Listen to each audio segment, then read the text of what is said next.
para lang malagyan ng intercom yung RST ko na Aston DJ10C at si RST.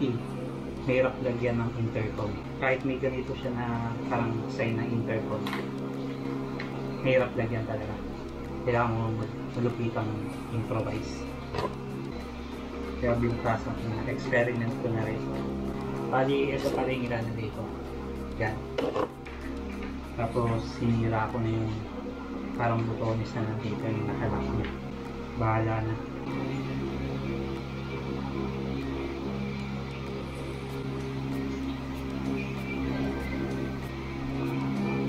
Yan.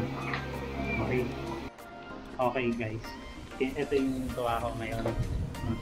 Tinurnilyo ko na siya. Ayan. Kita nyo.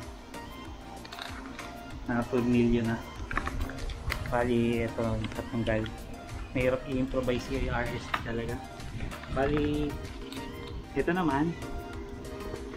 Gagawin ko na lang. Dahil tatanggalin ko ito para labhan. Ang gagawin ko ngayon is bubutasan to. Butasin na. Ito lang, pero itong pula hindi ko tatanggalin. Ito lang itim na to. Ito may naka-ready na ano din. Nilagyan ko na. So gagawin ko na ngayon. So nilagyan ko na dito yung intercom para magamit ko na. Maganda kasi itong RST guys kasi nga hindi mabigat, hindi masakit sa ulo. Ayun. Simple lang yung design niya. Hindi katulad ng iba na marami pang design na naggagawa. Diba? Ito naman ang problema. Di ba alam kung saan ko ilalagay itong microphone? Kung dito ba? O dito? Pero improvisean ko na. Bubutasan ko naman na siya. Una, gagawin ito. Sukatin ito. Kaya, ito. Kailangan ka lang mataas ng dulo. Dito sa dulo. Okay.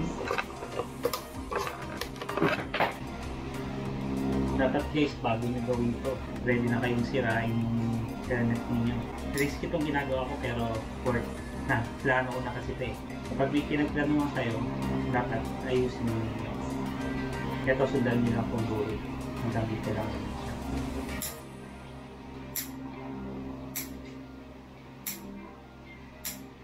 Yan.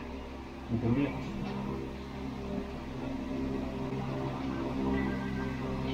Yun, habang nakaganto, para paglalaban nyo yung paddings niya, nandito pa rin yung microphone testing.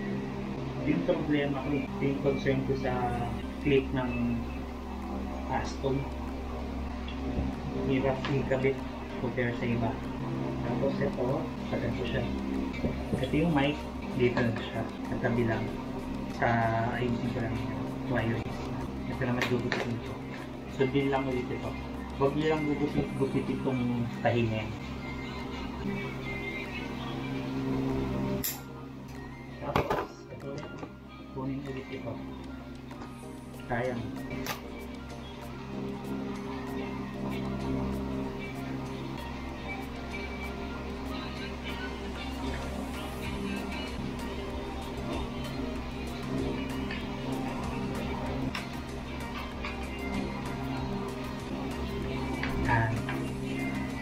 Post. Problema ko lang itong mic. Hindi ko pa nadidikit. Pero mukhang hindi naman pasakit. Hindi naman siya pasakit sa ulo.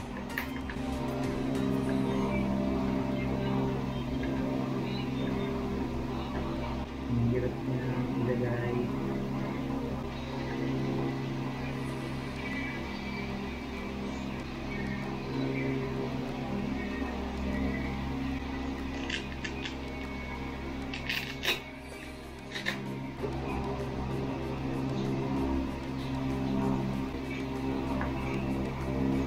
Okay.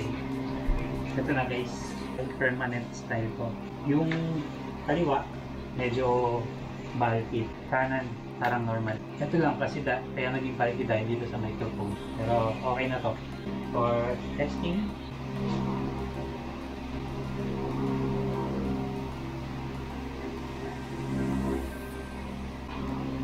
Yan. Bali guys, wala na siyang natatamaan. At ito, hindi na siya sasayang dito kapag ko. Bali naka-permanent mode na siya. Ngayon, sound tayo. Wow! Naramdam ko yung bass. Hanap ako ng yung favorite ko. Mythic Bundle. Wow! Ayan, kalakas yan. Ano lang yan ha? Ang ginagamit ko na intercom Egeas. Mura lang compare sa ibang brand. Ang hindi ko nalagyan ng intercom talaga. Ito, DJ10C ko. Wala, mahirap talagang lagyan. Ginawa ko na nung parang kasi pwede siya magiging full face kasi. Ito, yung nalagyanan niya dito, wala talagang mapaglalagyan. Hindi kaya nito. Pwede ka lang mag-headset, gumamit ng headset.